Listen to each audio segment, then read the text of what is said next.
Приїхала до нас посилочка. Тут у нас запчастини для потолка.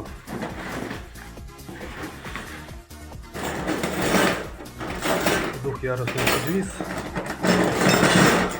Ноніуси. Замовляли по почті, тому що у нас в магазині їх немає. А завжди стараюсь робити такими, щоб було якісно і надійно. Так що всім гарного дня.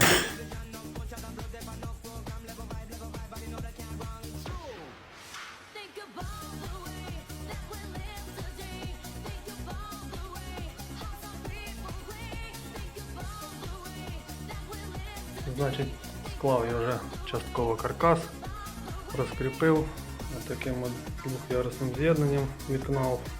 То, що хочу сказати, якщо ви хочете надійне з'єднання, то максимально треба, щоб і профіль соответствував, тому що це 0,50, не було, виходить, другого. Соответственно, якщо брати хороше, то кнав, щоб не було таких моментів.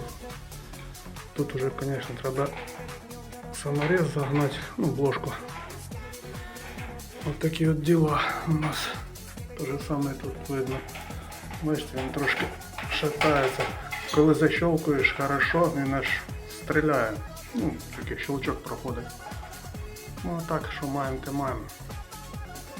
Тут бложки потім вже викрутяться. Їх, виходить, не треба. Це так для простоти монтажу трошки. Заморочуся. Зараз попрацюємо ноніусом. Якось так. Мені трошки неудобно, ну нічого. Ось, друзі, виглядає так підвіс ноніус. Регулюється по висоті. Встановлюється на профіль. Монтується яка потрібна висота. Защелкується. Тут дірочки співпадають під різний міліметр по довжині. Якщо їх переміщати вище нижче і вже суміщаєш положене отверстие, буде порядок.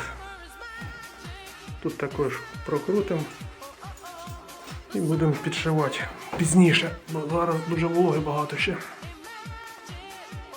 Зробили потолок, закріпили, виставили,